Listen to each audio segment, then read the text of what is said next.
je poursuivrai ce matin avec vous l'étude de l'Épître aux Éphésiens. Je ne l'avais pas prévu, mais enfin, Éphésiens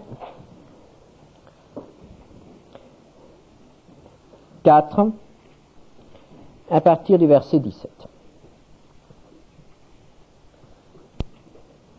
Dimanche dernier, nous avons lu ensemble le texte où l'apôtre Paul a exhorté les Éphésiens à marcher d'une manière digne de la vocation qui leur était adressée. Et nous avons vu que dans l'esprit de Paul, cette vocation était surtout l'unité du corps de Christ. Christ a racheté les hommes. Christ a uni les hommes rachetés entre eux. Il y a un seul esprit qui régénère. Il n'y a donc qu'un seul corps. Nous pouvons dire, il n'y a qu'une seule Église. Dieu veille sur cette unité du corps de Christ. Dieu veut que ce corps croisse régulièrement, harmonieusement. Dieu ne veut pas d'excroissance dans le corps qui doit être parfait, qui doit être beau, sans rides, sans taches, sans quoi que ce soit de répréhensible. Dieu veut que l'Église soit belle, car elle est l'épouse de son Fils, qu'il a racheté par son sang. Et c'est pourquoi Dieu donne tous ceux dont cette Église a besoin. Il lui accorde les dons qui permettent de servir, et il lui accorde les hommes, les serviteurs, qui sont porteurs de ces dons, et qui doivent ensemble contribuer à l'édification du corps de Christ. Marchez d'une manière digne de votre vocation, de la vocation d'unité. C'est accepter cette action de Dieu dans le corps qui est l'Église. Mais c'est aussi, avec l'aide du Seigneur, combattre toutes les forces destructives qui veulent empêcher l'unité du corps de Christ. Et ces forces destructives peuvent se résumer dans le texte que nous avons ce matin sous les yeux, la deuxième partie du chapitre 4, par ce mot, l'ancien comportement, le comportement naturel de l'homme. Cet ancien comportement, lorsqu'il est vécu dans l'Église, exerce une destruction, empêche l'unité du corps de Christ. Et c'est pourquoi l'apôtre Paul écrit au chapitre 4 des Éphésiens, verset 17. Voici donc ce que je dis et ce que je déclare dans le Seigneur.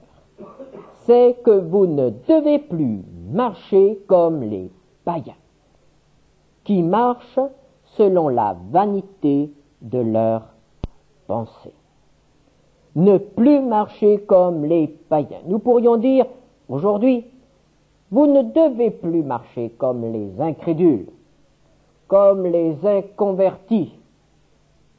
Ne marchons plus, ne vivons plus comme nous avons vécu avant notre conversion. Parce que si nous continuons à vivre après notre conversion, comme nous avons vécu avant notre conversion, l'unité du corps de Christ est en danger. Pourquoi cela? Parce que l'homme naturel, le païen ici, aujourd'hui nous dirons l'inconverti, l'incrédule, l'homme naturel marche selon la vanité de ses pensées. L'homme est dominé par une intelligence obscurcie par le péché. Il est entraîné par son imagination, par toutes ses pensées vaines, la frivolité, des buts qui ne correspondent pas au but fixé par Dieu pour l'homme. L'homme inconverti fait tout ce qui lui passe par la tête. Et l'apôtre Paul poursuit au verset 18, « Ils ont l'intelligence obscurcie. Ils sont étrangers à la vie de Dieu à cause de l'ignorance qui est en eux, à cause de l'endurcissement de leur cœur. » Nous connaissons cette affirmation de l'apôtre Paul qui dit que l'homme naturel ne peut comprendre les choses de l'Esprit de Dieu. L'homme inconverti ne comprend pas la pensée de Dieu, ne peut pas accepter la manière de faire de Dieu, ne peut pas accepter les buts de Dieu pour l'humanité.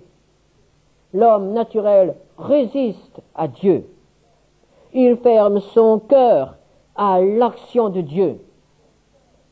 Il résiste à l'amour de Dieu. Il est ignorant. Il est endurci dans son cœur.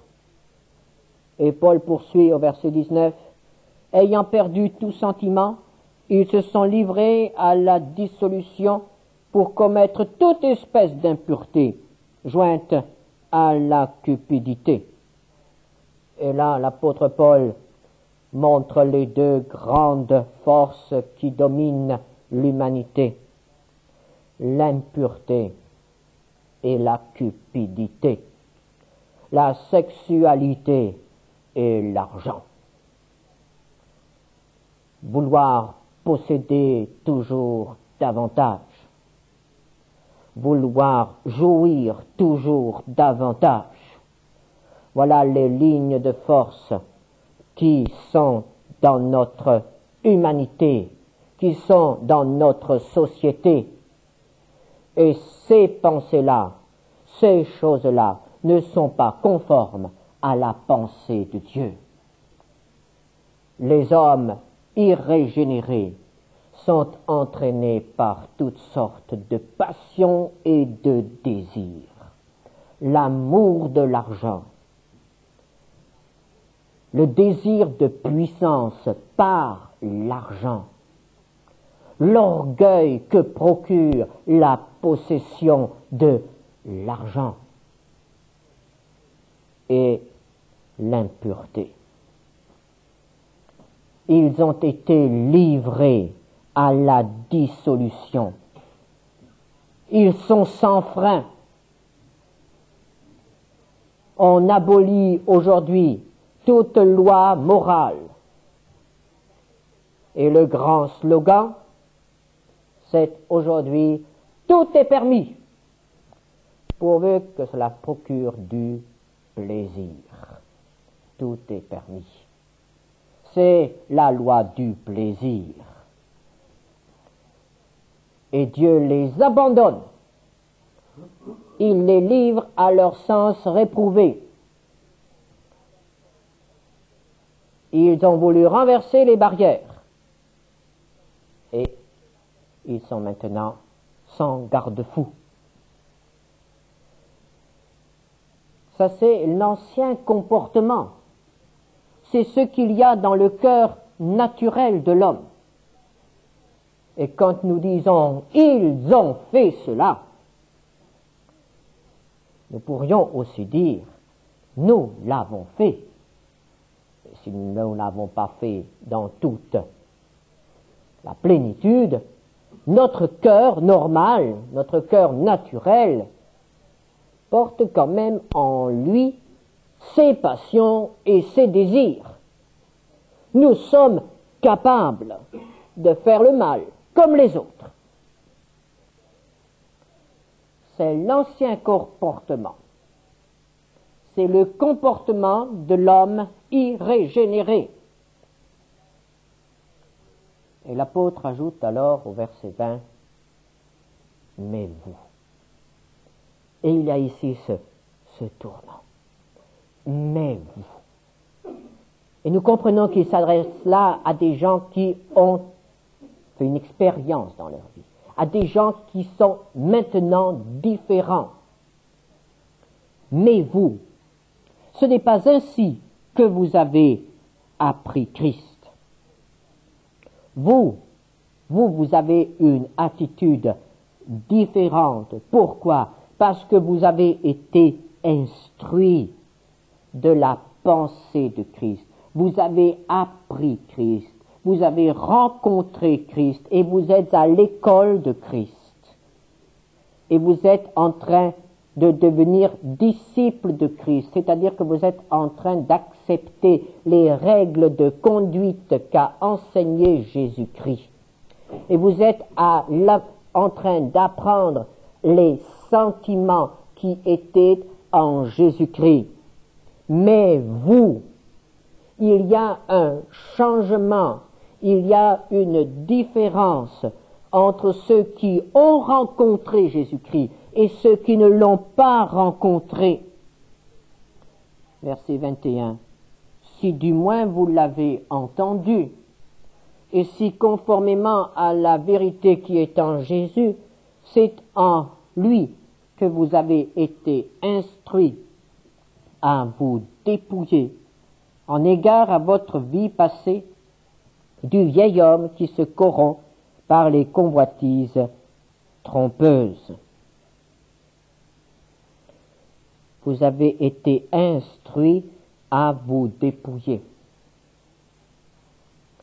En cette saison, nous voyons comme la nature se dépouille. Les arbres sont dépouillés des feuilles de cette année. Et nous savons que si ce dépouillement n'a pas lieu, il n'y aura pas de nouvelles feuilles l'année prochaine. Il faut que les choses anciennes soient ôtées pour que les choses nouvelles paraissent. Et dans notre vie, il doit en être de même. Il doit y avoir un dépouillement. Et ce dépouillement commence au moment où nous comprenons qu'il faut qu'il y ait une rupture, que nous ne pouvons pas continuer à vivre comme nous avons vécu sans Christ. Et où nous sommes prêts à enlever ces choses, à nous débarrasser de ces choses. Il y a là un dépouillement. On ôte les vêtements salis. Il y a une rupture. Notre ancienne manière de vivre, de parler, de penser, doit être abandonnée. Il doit y avoir un changement. Vous avez été instruits à vous dépouiller, et au verset 23, et à être renouvelés dans l'esprit de votre intelligence. Et là, nous comprenons que le Saint-Esprit veut opérer en nous un travail intérieur. Oh, cela n'aura pas lieu en un instant. Ce n'est pas en un instant que nous sommes dépouillés de nos anciennes habitudes et que nous avons de nouvelles habitudes, que nous avons un nouveau comportement. Le Saint-Esprit doit pouvoir travailler en nous et il mettra du temps. Il travaillera longtemps pour une restructuration complète de notre comportement, de notre être et de notre manière de penser et de faire.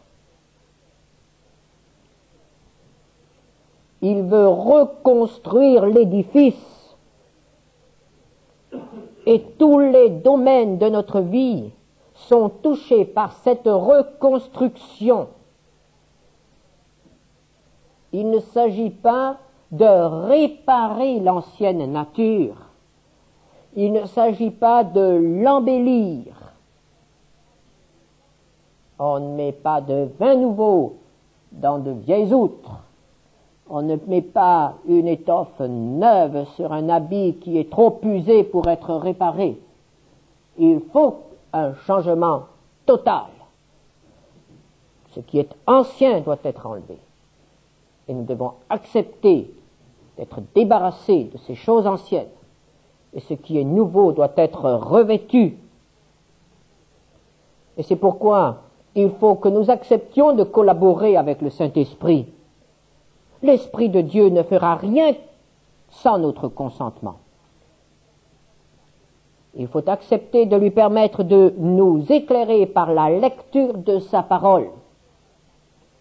Et quand nous lisons la Bible, le Saint-Esprit nous arrête et il nous dit, ça c'est maintenant pour toi.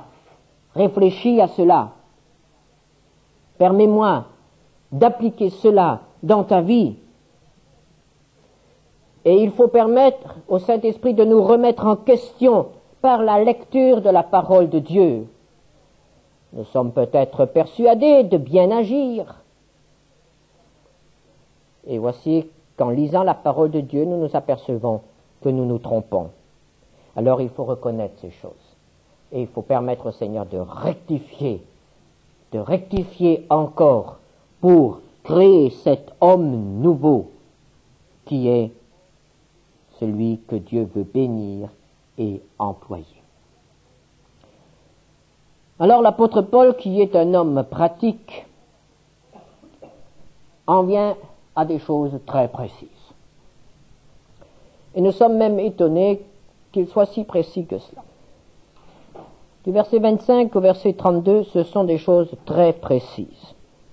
C'est pourquoi renoncez aux mensonges et que chacun de vous parle selon la vérité à son prochain, car nous sommes membres les uns des autres. Le mensonge. Nous savons que le diable est le père du mensonge. Nous savons que l'Esprit de Dieu est un esprit de vérité.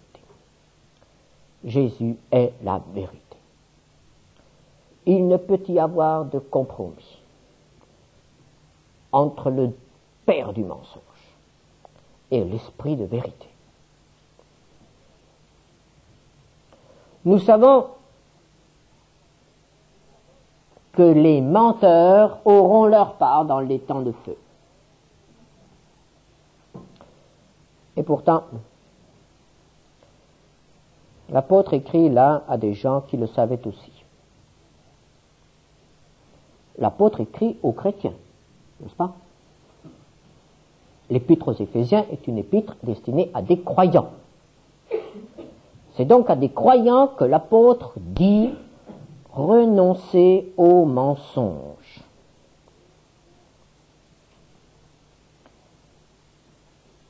Est-ce que nous sommes préoccupés de vivre toujours dans la vérité? Bien entendu, tout au moins il faut l'espérer, nous ne nous abandonnons plus à des mensonges grossiers.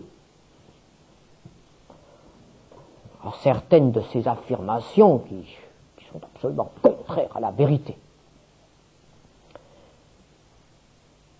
Mais parfois, il y a des demi-vérités. Parfois, il y a des choses qui ne sont pas tout à fait claires. Nous savons très bien que parfois le Seigneur nous demanderait d'ajouter une précision de plus, ou d'employer un autre mot à la place de celui que nous venons d'employer. Des choses qui ne sont pas parfaitement limpides. Oh, comme il est difficile de dire exactement la même chose à ce frère et de la rapporter de la même manière à l'autre frère. Comme il est difficile. Comme nous sommes parfois tentés d'arranger un peu les choses.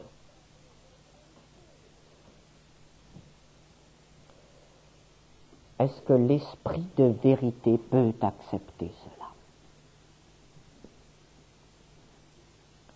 Est-ce que l'esprit de vérité peut se réjouir en nous lorsque nous avons un double langage?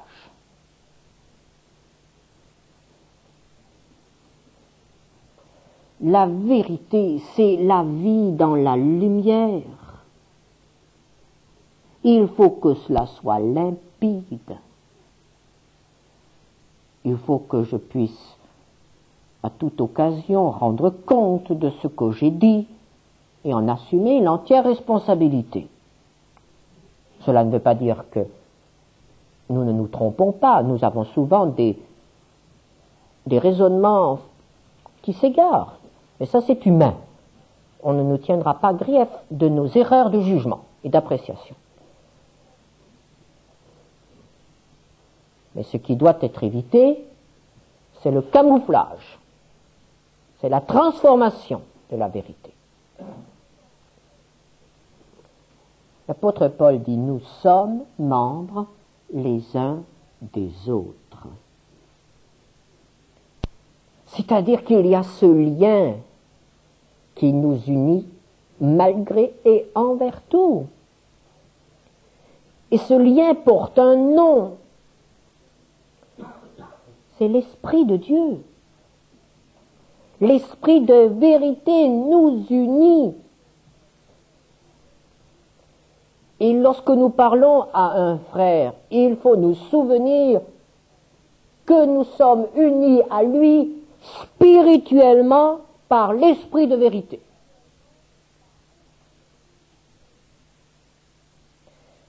C'est pourquoi renoncer au mensonge. Il y a là un acte de volonté. Il y a là un choix. Un choix constant. Et Paul poursuit, verset 26, « Si vous vous mettez en colère, ne péchez point.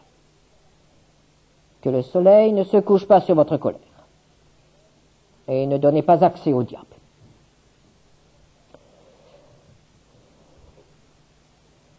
Il s'agit là de chrétiens qui se mettent en colère.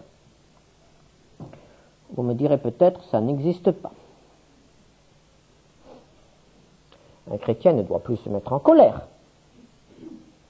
Évidemment, au verset 31, nous lisons que toute amertume, toute animosité, toute colère, etc., disparaissent du milieu de vous. Donc le but du Saint-Esprit, n'est-ce pas, c'est qu'il n'y ait plus de colère. Mais l'apôtre Paul sait très bien ce qui se passe. Il connaît le cœur de l'homme, il connaît l'Église, il connaît les chrétiens. Alors il leur dit, bon, si vous arrivez de vous mettre en colère, hélas, ça arrive, que devez-vous faire? Eh bien, que le soleil ne se couche pas sur votre colère. Qu'est-ce que cela veut dire? Cela veut dire qu'il ne faut pas rester dans un état de colère. Qu'il y ait un accès de colère. Mais il ne faut pas que cet état persiste. Et Paul nous donne un délai très pratique. Ne laissez pas le soleil se coucher sur votre colère. C'est-à-dire, ne terminez pas la journée avec une colère non réglée. Ne vous endormez pas le soir avec une colère non réglée. Pourquoi? Parce que le lendemain matin, elle sera encore là. Et alors, ce sera très difficile. Ce sera bien plus difficile de régler le problème le lendemain. Et c'est ainsi que certaines situations s'installent. Cela est d'abord valable dans les familles. Il ne faudrait jamais s'endormir le soir avec un problème non réglé, avec notre conjoint ou nos enfants. Jamais. Et c'est à nous de prendre les dispositions pour que tous les problèmes soient réglés avant le sommeil du soir, même si ça prend du temps, même si ça coûte. Le Seigneur nous a fixé un délai et nous devons accepter ce délai. Et nous ne devons pas permettre à la colère ou à quoi que ce soit de rester en nous. Car ce qui a été un accès de colère peut devenir une rancune, une amertume, un ressentiment, et c'est comme cela que les relations humaines se sont détruites. L'unité du corps de Christ est affectée par des colères qui n'ont pas été réglées. Et Paul poursuit que celui qui dérobait ne dérobe plus, mais plutôt qu'il travaille en faisant de ses mains ce qui est bien, pour avoir de quoi donner à celui qui est dans le besoin.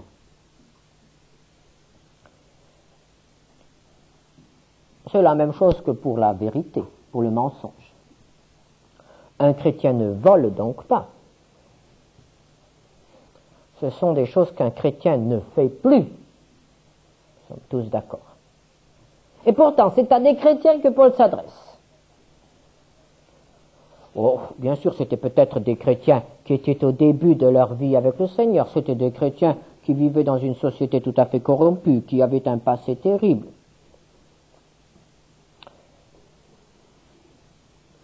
Qu'est-ce que dérober? Dérober, c'est s'approprier d'une manière, disons, illégale, malhonnête, un bien qui ne m'appartient pas. Et nous avons déjà eu l'occasion de voir comment nous pouvons nous approprier des biens. On acquiert un bien par le travail. Ça, c'est la première condition. On acquiert un bien par le don de quelqu'un. Et ici, l'apôtre Paul vient à la situation normale. Il dit, tout homme doit travailler. Et ça, c'est très clair. Celui qui vivait aux dépens des autres, c'est-à-dire celui qui dérobait, eh bien, doit travailler maintenant. Le chrétien ne doit pas vivre aux dépens des autres. Il doit être un producteur. Il doit travailler. Dans quel but? De pourvoir à ses besoins et de pouvoir, dans le but d'avoir de quoi donner à celui qui est dans le besoin, à la fin du verset 28. Donner à celui qui est dans le besoin. C'est un ordre de Dieu. Nous avons tous à nous y conformer. Voilà donc des choses très précises. Qu'est-ce qui détruit l'unité du corps de Christ? Mais ce sont des choses très précises. Ce sont des mensonges, ce sont des ressentiments, ce sont des choses un peu malhonnêtes dans le domaine des biens. Ce sont des choses pratiques dans la vie de l'Église qui dressent les uns contre les autres. Et l'apôtre Paul nous dit au chapitre 5, « Devenez donc les imitateurs de Dieu comme des enfants bien-aimés. » Nous sommes devenus enfants de Dieu par la nouvelle naissance. Il nous a adoptés. Il a placé sur nous le nom merveilleux de chrétiens. Et nous avons à vivre une vie qui honore notre Père, qui honore le nom qu'il nous a donné, une vie qui permet au monde de reconnaître la famille des rachetés. Et cette vie doit être marquée par le caractère de Dieu. Et quel est le caractère de Dieu? Verset 32 du chapitre 4. La bonté. C'est pourquoi soyez bons les uns envers les autres. La compassion. Soyez compatissants. La miséricorde, le pardon. Pardonnez-vous réciproquement. Voilà le caractère de Dieu. La bonté, la compassion, la miséricorde. Il ne garde pas rancune. Il a pitié de notre faiblesse. Il se souvient que nous ne sommes que poussière. Il nous accueille chaque fois que nous venons à lui, dans la tristesse du repentir. Il ne nous repousse pas. Le caractère de Dieu, c'est la bonté. Et c'est pourquoi les enfants de Dieu doivent être bons, doivent être marqués par ce trait de caractère, la bonté, la compassion, la disposition à pardonner. Jusqu'où? Dans quelles limites?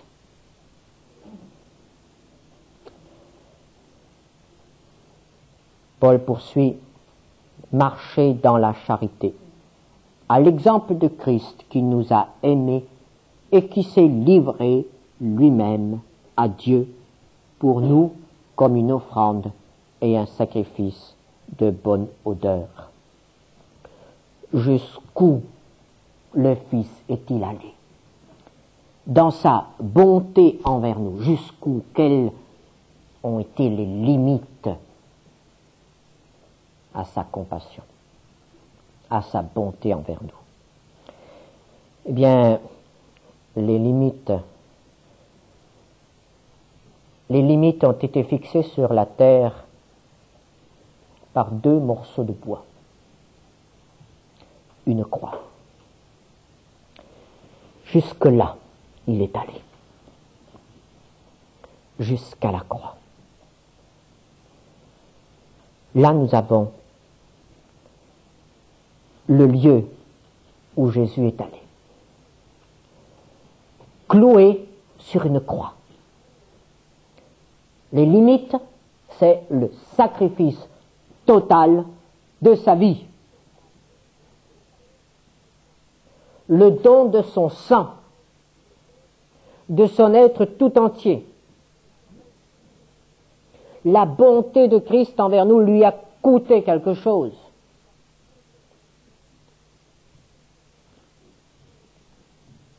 La bonté de Dieu a été jusqu'au sacrifice. Alors aujourd'hui, on n'aime plus entendre parler de sacrifice. Et même dans nos milieux, on ne parle plus de sacrifice. On parle de service. On est prêt à servir les autres. Mais qui est prêt à se sacrifier pour les autres? Où a passé l'esprit de sacrifice? Bien sûr, c'est une réaction contre quelque chose qui n'avait pas été tout à fait évangélique. L'esprit de sacrifice qui permet de mériter l'approbation de Dieu. Mais ici, il n'est plus question de cela. Nous avons l'approbation de Dieu.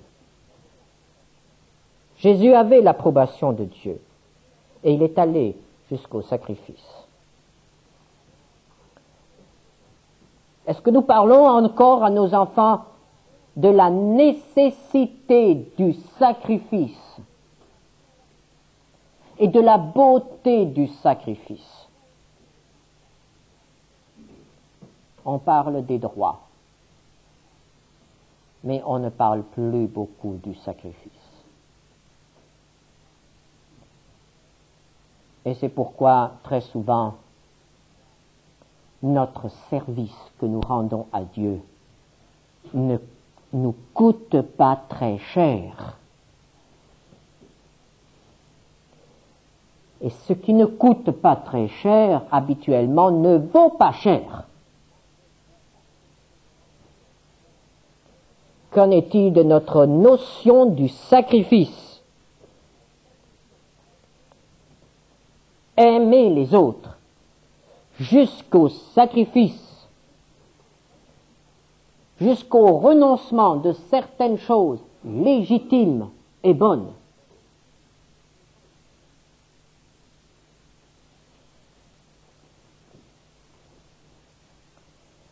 Le monde n'est pas prêt à renoncer à ses privilèges et à ses biens. Alors si dans l'Église, on n'est pas prêt à renoncer à ses privilèges et à ses biens, comment pouvons-nous parler d'un comportement nouveau? Comment pouvons-nous dire autour de nous que Christ a fait toutes choses nouvelles dans notre vie? L'égoïsme caractérise les relations des hommes entre eux. Il ne doit plus nous caractériser, nous. C'est pourquoi dépouillez-vous du vieil homme et revêtez l'homme nouveau. Marcher d'une manière digne de notre vocation, c'est accepter cela. La démolition des choses anciennes et la construction de quelque chose de nouveau dans notre vie pour que nous soyons vraiment différents, pour que nous soyons vraiment enfants de celui qui aime et qui est compatissant. Amen.